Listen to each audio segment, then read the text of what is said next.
latest on Hurricane Florence, which we now estimate to be of 140 mile an hour winds, a Category 4 on the Saffir-Simpson scale.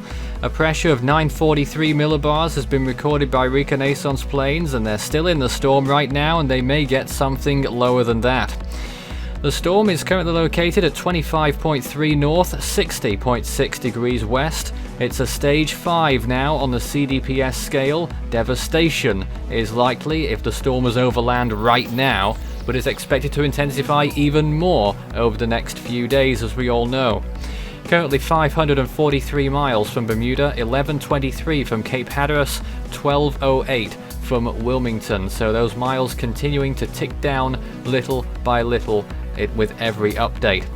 No warnings are in effect yet, but the National Hurricane Center have noted that watches for storm surge and hurricane watches could come into effect on Tuesday.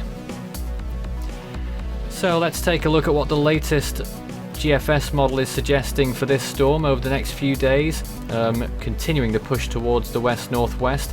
And as we get to the later part of the week, I've seen this run, and it's another crazy one that the GFS has produced. Not all models are saying this. In fact, this is the only one. Having the storm stalling on the Outer Banks, doing a bit of a loop round there, and then coming back inland later on in the run towards, well, during the weekend by the looks of things, and stalling for several days off the coast there. That is one solution. Other models suggest that it may well stall after landfall when it moves inland. It's still a very uncertain time to be a forecaster right now. 28 or 29 degrees Celsius are the sea surface temperatures, so we know at least that the conditions are very good all the way up until landfall, and that's why we're all so concerned.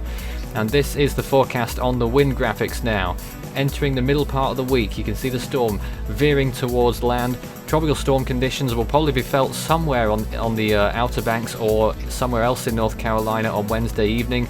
And then on Thursday, this might happen, or the storm might make a landfall. What we do expect, though, is that on Thursday and Friday, when it does make landfall, it will probably be slowing down.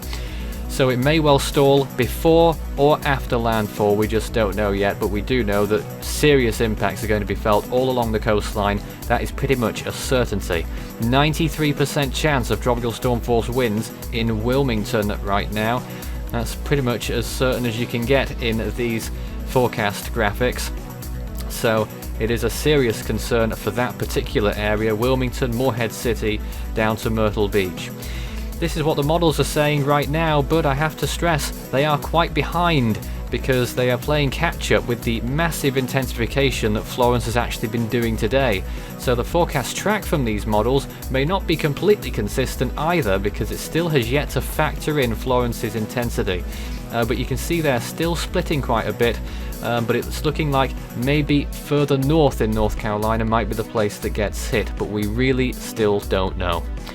This is how the storm's been looking on visible imagery in the last few frames. It's been looking spectacular.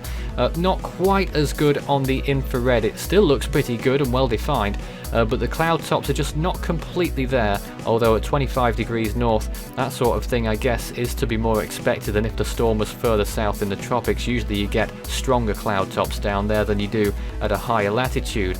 It's pretty clear now that this is a Category 4 storm, and if you haven't had your wake-up call already, this must be it. It's time to prepare.